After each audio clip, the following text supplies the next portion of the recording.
Hi everybody, thank you for watching Funk Stylers TV. We are still in New York and today we have a very great honor to speak with the incredible and legendary Toni Basil. Toni, thank you very much for being here. First of all, I would like to ask you, what do you believe is the meaning of locking and what did Don bring to the dance? Well, I think Don changed the face of dance, quite frankly. You know, he didn't create a step, he created a style and a genre. And that genre, which brought street dance to a very high artistic level, and also made an audience realize it was an art form, that they thought it was kid stuff before. You know, before Don created locking in the late 1969, early 70s, the only time you saw really high-level street dance was with Tina Turner, James Brown, stars that sang and danced. But what Don brought was, for the street dancer, using so much upper arm, was you, me, give me five, you give me five. It was a communication, how on Soul Train he pointed to the camera. Previous to that, if you think about it, before 1962, 63, which was only like 7 years before he created the dance, people were holding on, da-da-da, you know, or doing Flying Lindy or whatever. Then in the 60s, they let go. Well, that was pretty groundbreaking, just to let go. Because then you had a lot of steps that could be done facing your partner that you couldn't do so close up. Also, you know, dances like the Frug or the Jerk or Go-Go, all the Go-Go stuff and the pony stuff started to happen. And this upper body groove from the pony and the Jerk, that is what everybody that locked, that if they started locking at 18, 19 years old, were doing when they were 15. So it's part of their body history. But what Don did was start some communication, which really enabled the lockers. As we were formed, we were able to perform on television not behind a singer. That's right. Because we could communicate. Our level of performance was to grab the audience. We weren't just dancers behind a singer. There's nothing wrong with being a dancer behind a singer. It's a great way to earn a living. But I think what it did for people like Boogaloo Sam, who was also a dancer in Fresno, saw that maybe there was a future in his art form. And he started evolving his dance. You know, once people started to see what was happening on Soul Train, which I think, oh my God, is so important to the history of street dance, where the East Coast saw what the West Coast was doing, which previous to that, how could you? There was no such thing as YouTube. Street was not really on television. That style of dance, it was jazz dance on big television shows like Ed Sullivan or Carol Burnett. So there was a level of going down the line. Now, mind you, in the early first 2-3 years of going down the line, it was boy-girl going down the line. It evolved later on where it was just a guy's line cut to a girl's line, cut to a guy's line, which it became. But in the early days, people were still partnering. You know, we came from that place. I think it really wasn't until the late 80s, early 90s that street was even taught in a credible dance studio. So the only way you could really learn it was either watch Soul Train, and let me remind everybody that nobody had an attachment to the TV so they could film. That was not happening at that time unless you had a big 3/4 inch reel-to-reel thing that you managed to plug into the TV.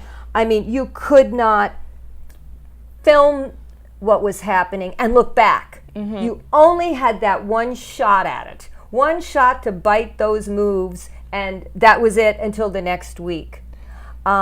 And the same thing for us on television. Saturday Night Live, you sit there and you try to catch whatever we're doing, and it's over. And we never do it again until the next TV show. So the communication was so much different. No cell phones. A lot of the guys, didn't, because they had just moved out of their mom's house, they didn't even have phones in their house. I mean, we just kind of knew where we were going to meet up, and would meet up at night. And if you missed the wrong night in the wrong club, you didn't see anybody. The communication was unbelievable. It was very, very difficult. Very difficult. That sounds really crazy right now, not being able to text or phone, you know? Yeah, and you don't know where you're going or where anybody's going. No, there was nothing like that. Nothing like that.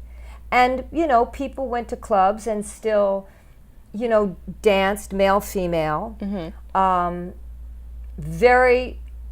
can recall very few circles in the early days, because the people that did big dance, like the Lockers, doing big dance in a club, the guys would dance with the girls and maybe party dance and then maybe slap a couple of locks and then party dance and then do a bump. As the club cleared out and there was room, then the guys wanted to take the whole room, not be inhibited by people like a circle. I mean, especially the Lockers people, they if there was a staircase, they wanted to run up it. If there was a chair, they wanted, and of course there were chairs and tables, they wanted to slide, sit in an empty chair, point at the girl, pretend to take a drink, then take off to another place. Very, very communicative. So we didn't want to be inhibited by a circle. Sometimes people would line up, and we do the stop and go or something like that. But there were very few circles. And I've got to say, in the whacking scene, there were very, very few circles. I never saw a circle. And we certainly never, it's interesting, nobody battled each other. They maybe showed off and tried to be better, but there wasn't a face-off. I think that did not happen till B-boys, until that was brought into the competitions. So we weren't going against each other. We were communicating. And I know that when we used to go to dance contests, which there were, we, one at a time, we would say the song we wanted to dance to. Was not a guessing game what we were going to dance to. And we would dance and try to grab the audience. It was about bringing the audience in, grabbing the audience, not facing off and battling somebody. And then we would all stand in a line when we were each finished, and they would put their hands over their heads, and whoever got the most applause got the $50. So we came out of dance with a different, our dance evolved so much different than I know you're a dancer too, then your dance evolved. I mean, God, as I said, there was never a dance class until hip hop, until people started to see videos and mothers wanted their kids to be in those videos.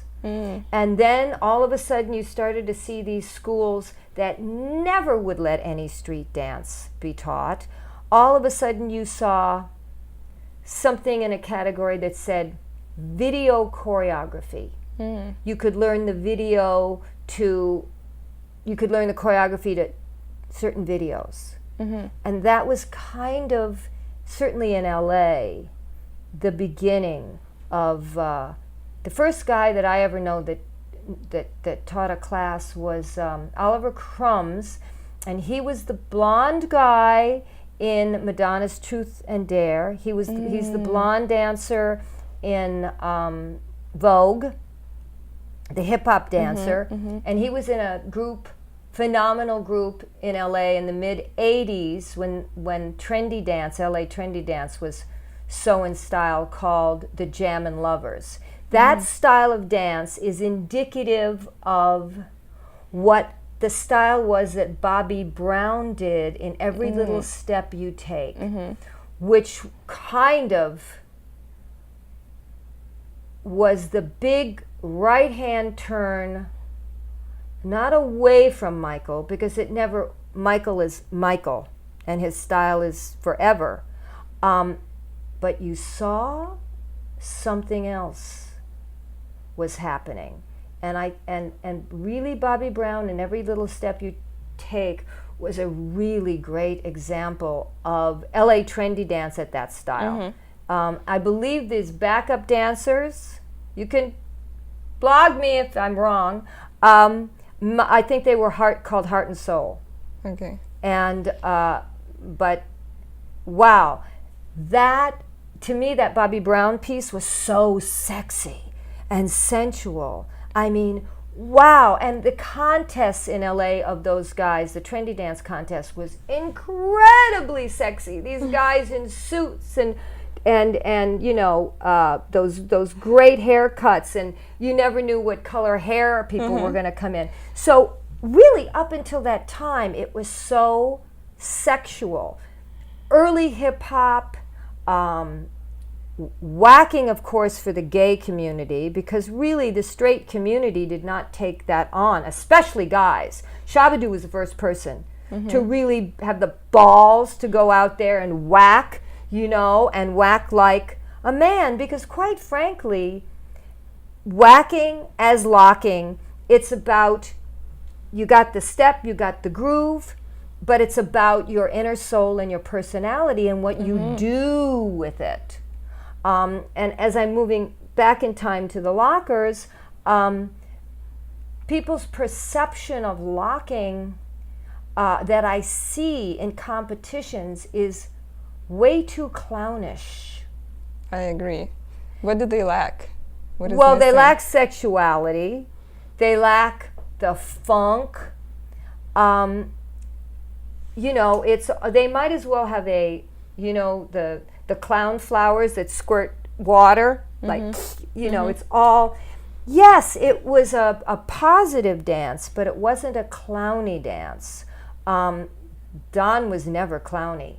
He was like a powerhouse when he danced with performance. And it was never anger. It was just this powerhouse and taking the audience by the jugular vein and pulling them in. Shab, he danced like a pretty boy. He was so beautiful, and he knows it. Yes, you know it, Shabba-Doo.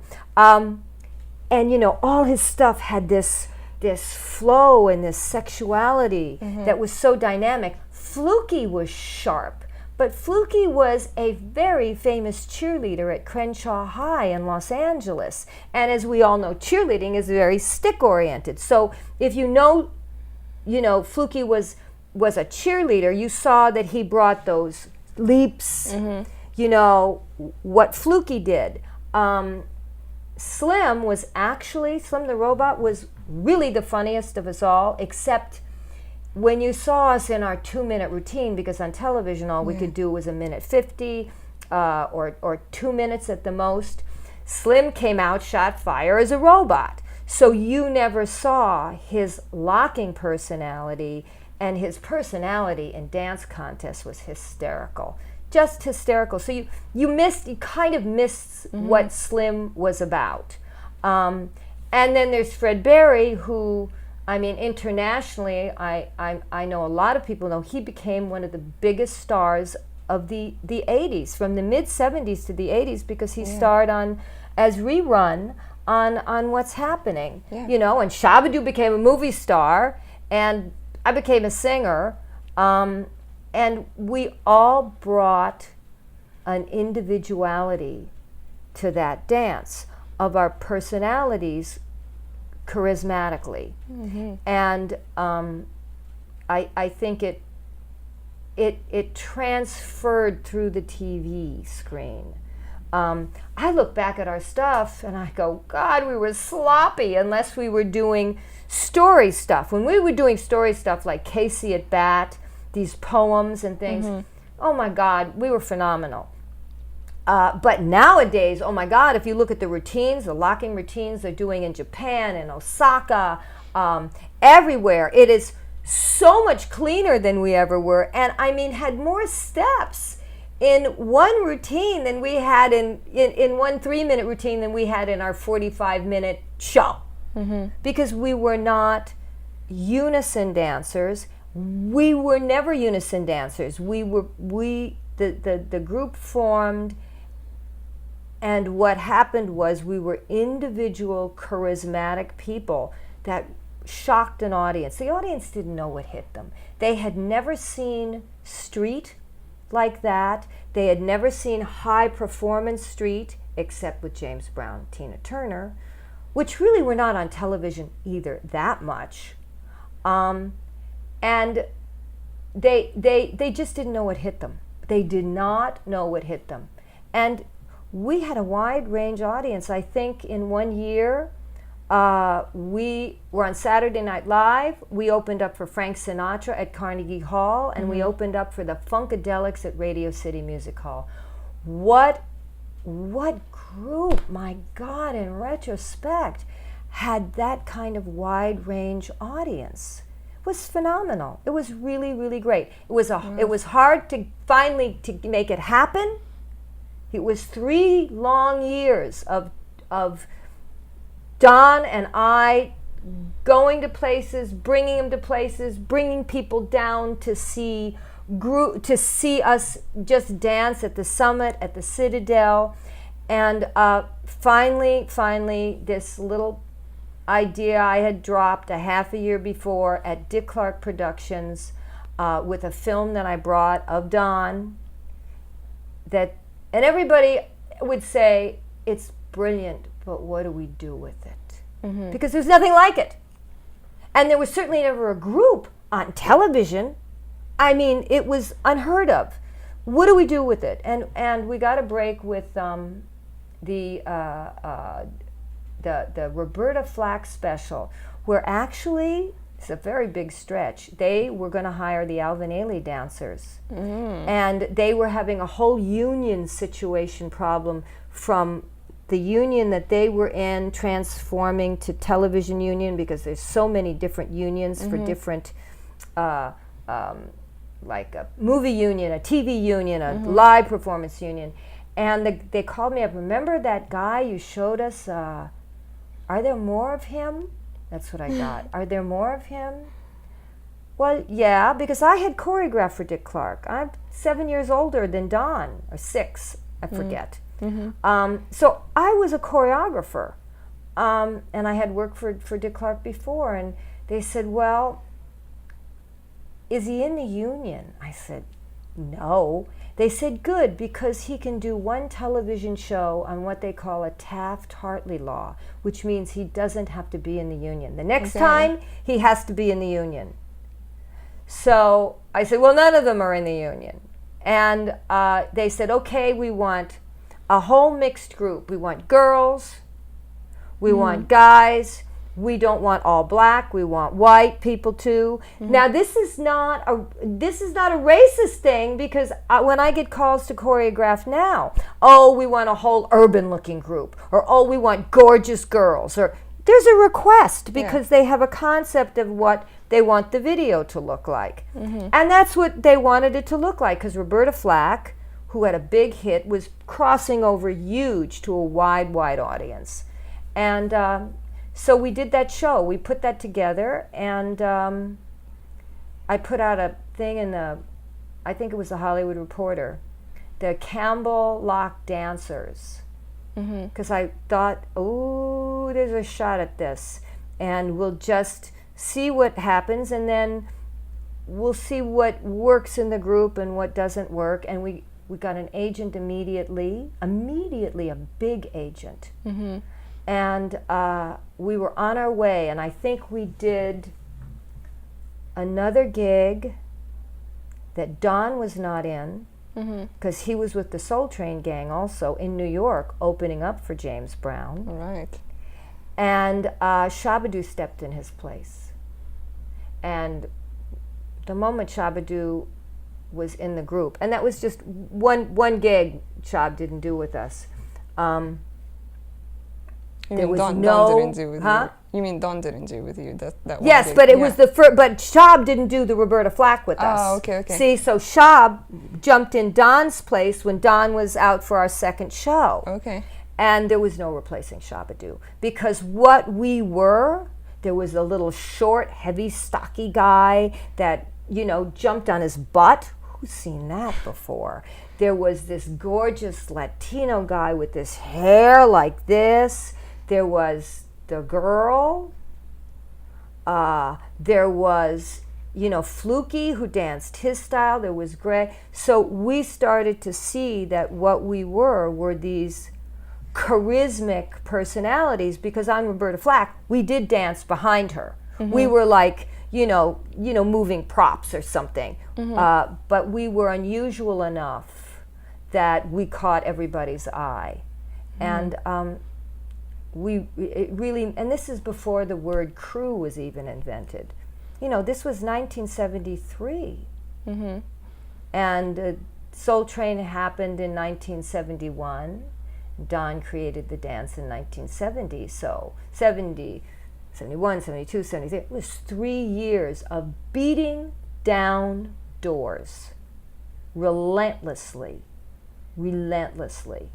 Didn't happen overnight. It was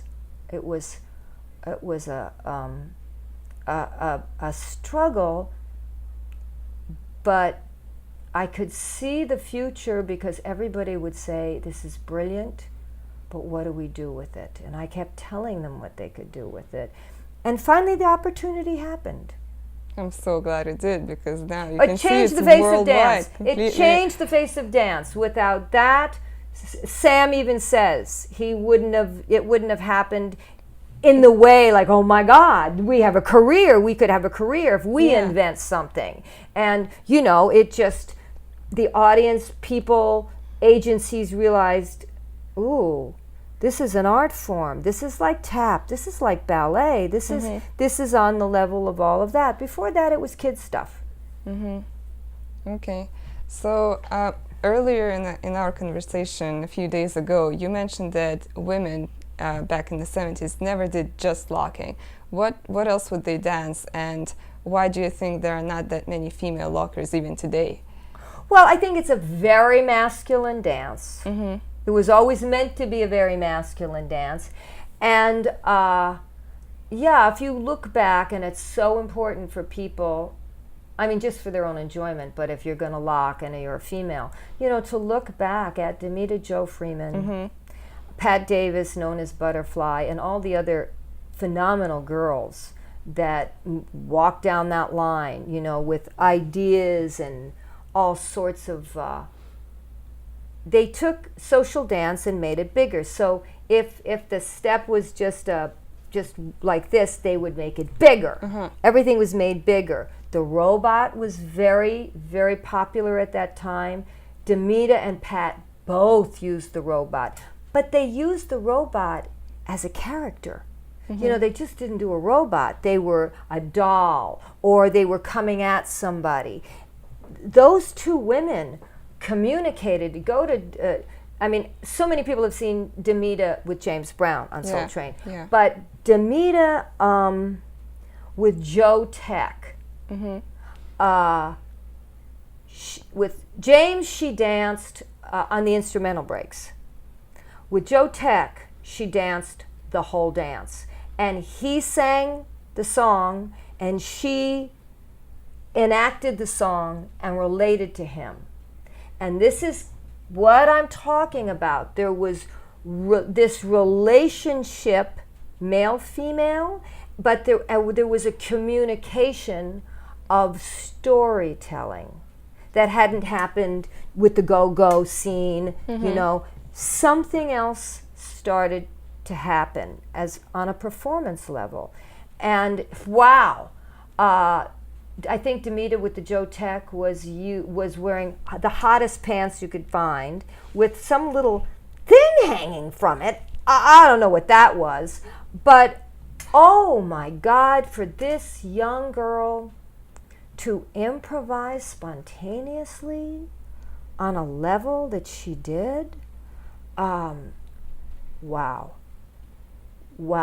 I mean, I remember when I saw that on television, I couldn't believe it. It was really art. That's what was happening, is that dance street was brought to this level of art and performance, and communication. And it was organic. It came from the inside out, you know, and it all comes from the basis of improvisation, which all street dance comes from, as far as I'm concerned. Whether it's crumping now, it came out of improvisation. Crumping, you can see tie-dyes, Little C, Miss Prissy, you see their soul when they crump. You see their soul. You see what's going on, you know? In the old days with popping, you could tell with Pete, man, you could tell his personality versus Sam's personality. Wow. Talk about bringing your own thing to a dance. You know, and so now you go to class and you learn a combo. So you learn from the outside in. So, you know, the people that are street dancing, if they really want to dig into it and get down dirty into it, they really need to go back to, I think, this is all my opinion. Valuable opinion. Is you really need to go back to Soul Train. You need to go back to the era that you want to dance. You want to dance hip hop. You go to, you know, the mid 70s, the late 80s. You go to the era of the dance you want to do, and you look at the social dances that are happening, because that's the underpinning groove of the dance. So you go to that, and not even so much down the line, because down the line everybody's showing off. Go to where they're all just dancing with each other, and that's when you see the groove. I mean, wow, Rufus Thomas, I have that on my YouTube channel. I have a lot of this stuff on my YouTube channel that I think is important. Doing the break, it's a record. He's not performing, do the breakdown. And Don Cornelius is featuring a couple that are doing the breakdown, and the whole room is doing the breakdown, and the whole room, it's just like this overhead shot. You see everybody with the same groove. Stand there in front of your computer and try to get the groove. Don't just try to get the step. Try to get the feel. Understand the feel. Don't deal with it as a step. It's another layer. I think the only other step that was happening, as I recall, was the Funky Penguin. A few people were doing like a little bit of the Funky Penguin, the little step, step, hop, step, step, hop, but everybody was just down doing this dance, and that is what a club looked like. That's what was happening. It was this groove, and then all of a sudden somebody leaped up in the air and pointed, you know. They brought it up to a big level. But yeah, the girls, check this girl in these, I think she's in a pink outfit with pink hot pants on. Oh my God. And she never does anything else other than this. and it is a tour de force. It is a lesson in groove. A lesson in groove. You just, you've got to go to Soul Train because it's the only thing that was filmed. There are some things later on where you kind of get to see in the later years of early hip hop. You see these circles of Ejo and Stretch and Marjorie, and you get to see that era in New York. They're really kind of grainy, dusty footage because, man, you could not really bring in a camera in those dark clubs. That's why you don't see it. You don't get to see it. I think there might have been a little bit of light in that particular piece that I'm sure everybody goes to look at because there's a million hits on that particular piece. But you have to dig. You have to dig and look. Because in an hour hip hop class, they can't communicate everything, and people want to learn a combo. Nowadays, yes. Yeah, I agree. yeah. And in America, they want to learn a combo because they want to go to an audition and get it, because that's how they're going to earn a living, is in videos, is, touring with Chris Brown, if they're lucky enough, or whoever's on tour. In Europe, in Asia, there's the battles. In America, there's really not the battles. So people are, look, let's make a living at your dancing. And so you got to pay the piper. Because it's still a better living than any other living, And then you go to a club and you do the circle and you have a great time. But if you want to earn a living, it's work.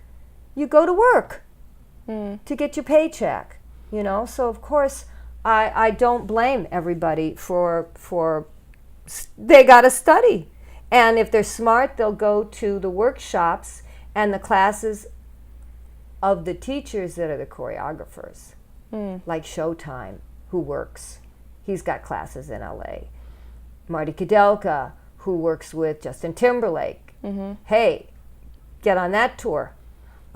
You go to his class and you learn his style. In New York, the same thing. You go to the classes where you're going to learn, because Showtime style is really different than Marty Kudelka's style. So all these different auditions you go to, different styles are thrown in your face. So what else are you going to do but study at these schools?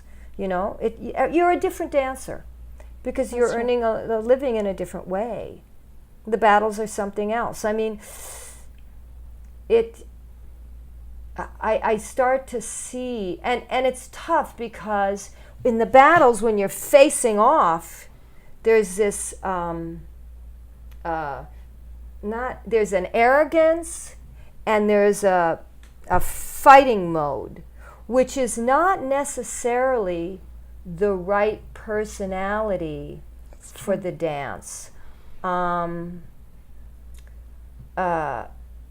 Locking has so many things to offer, and the least it is clowny and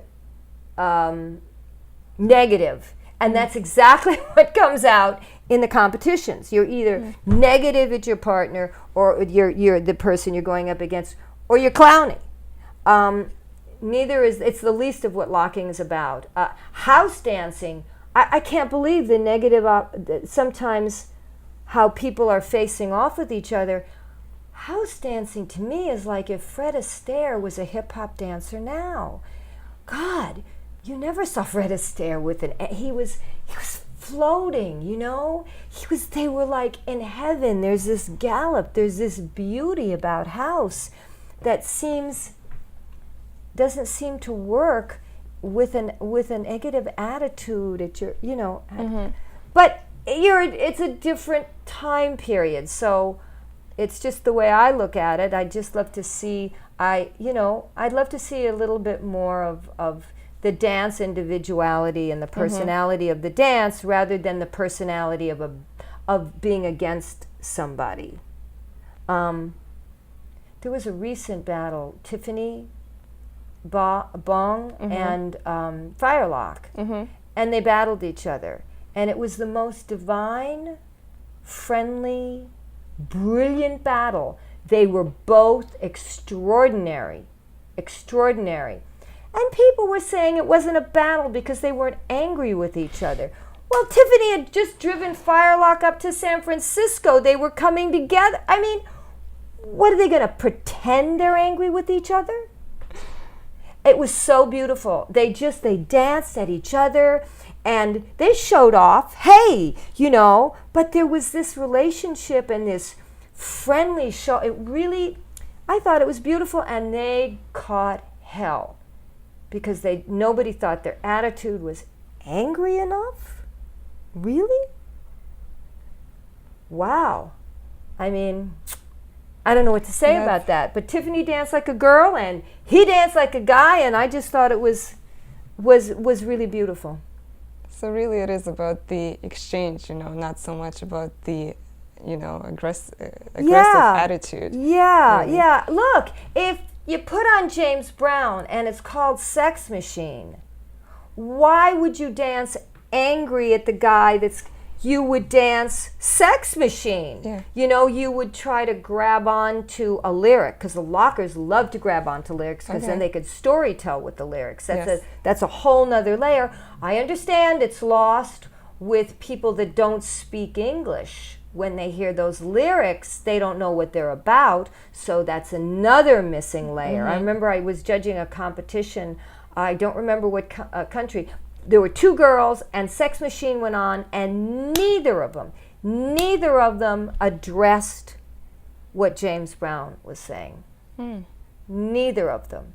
They just battled each other. And he's going, Sex Machine, hot pants! And, you know, wow, grab that line. Use it. That's part of what dance is about.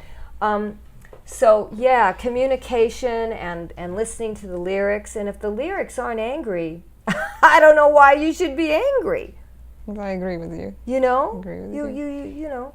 Hey, I can talk and talk about this. I can't do it. I sweat those judges' demos that I have to do. I go through those changes. I mean, I can't imagine what it's like battling. And battling all day. Mm-hmm.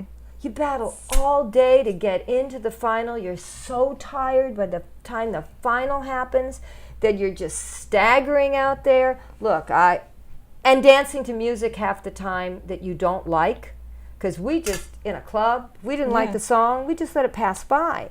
But if you're, I guess, you know, training for a battle, you better dance to music you hate, music that's too fast, music that's too slow, who knows what. You know, you got to study for the battle. You got to train for the battle. But my hat's off to people who can be calm enough out there to even hear the music when they're battling.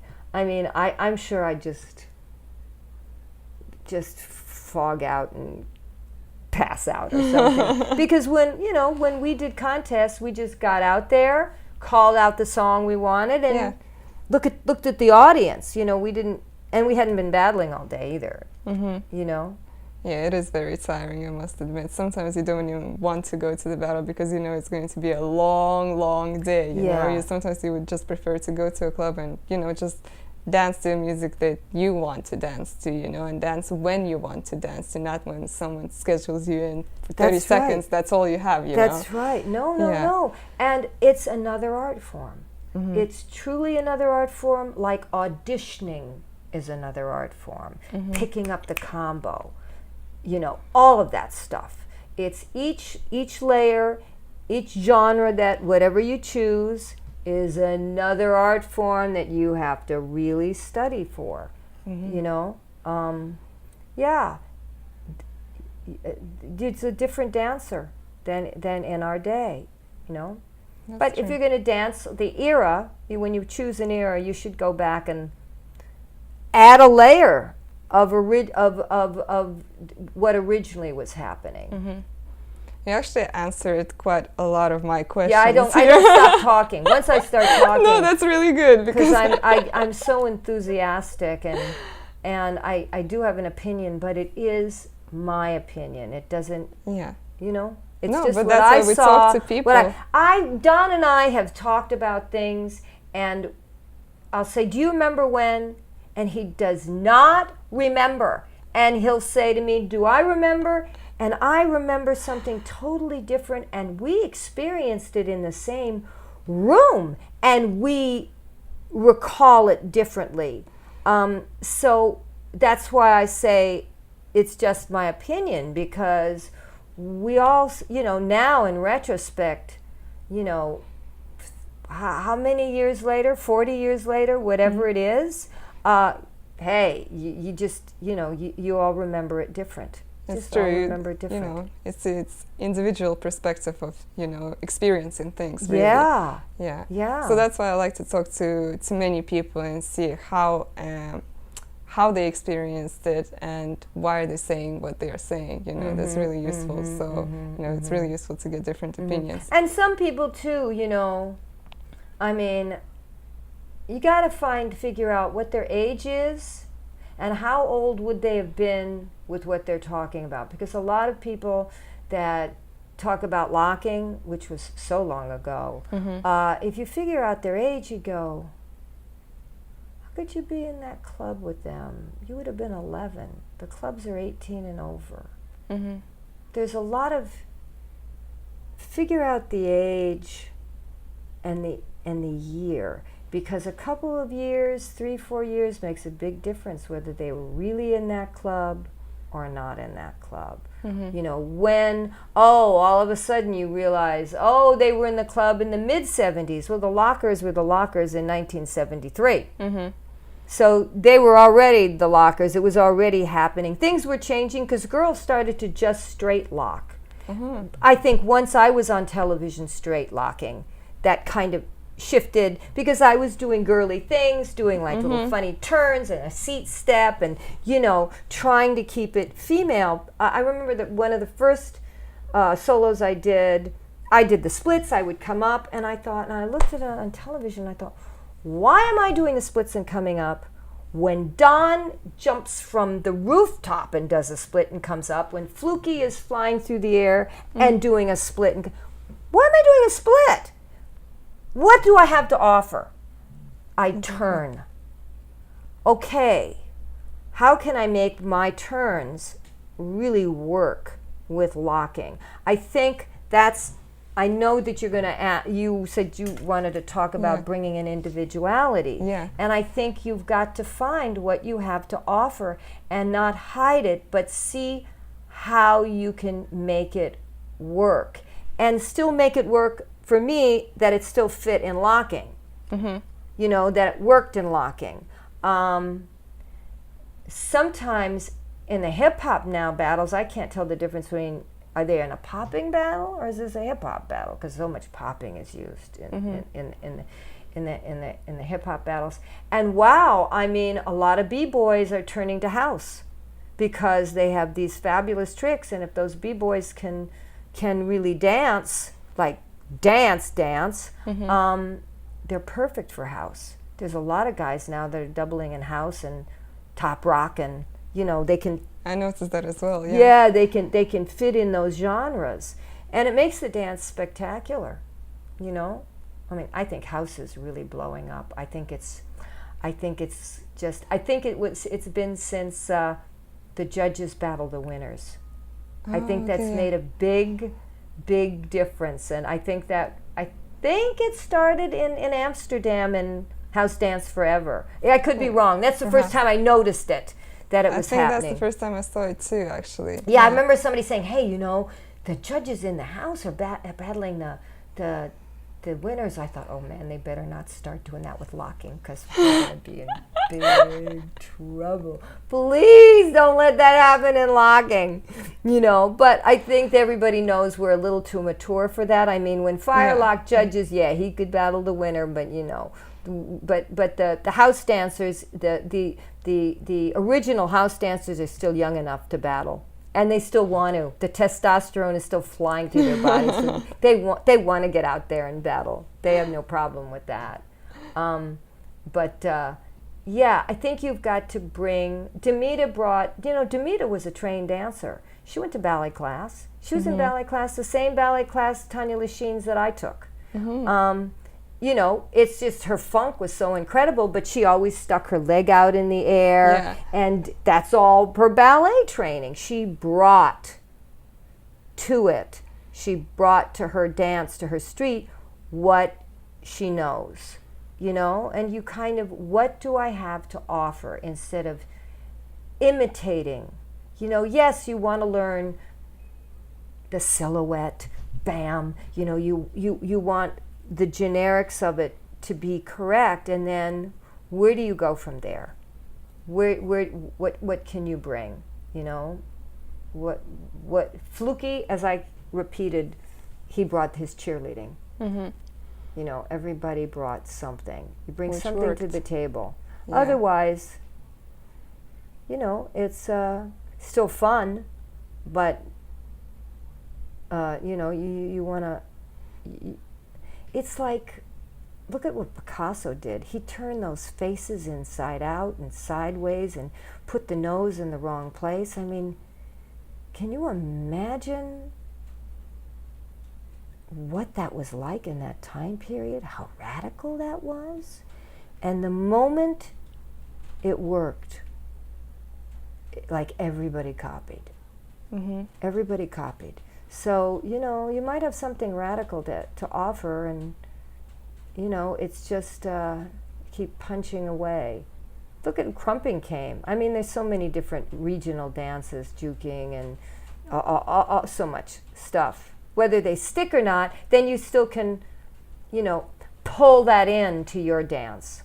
All that toe dancing that little Buck does, you know, on his toes. Oof, it's fabulous. Just fabulous. Of course, I saw Fluky dance on his toes in 1971 or 2 in a club. Okay, see, He we don't danced- see that. No, and I couldn't get him to do it on TV. Oh. It was very, I recall it as it was yesterday. The club was almost emptied out because he walked across the whole club floor. You know, we wore shoes called marshmallows, which had platforms. And he got up on his toes and he started walking to the beat of the music. And people don't use their hats, and especially those pizza hats. Mm-hmm. And he would walked across the bam, and he'd turn that hat to the beat, boom, boom, boom, bam, because those guys had so many ways to work their hat. I couldn't work my hat because I had to pin it to my head because I turned.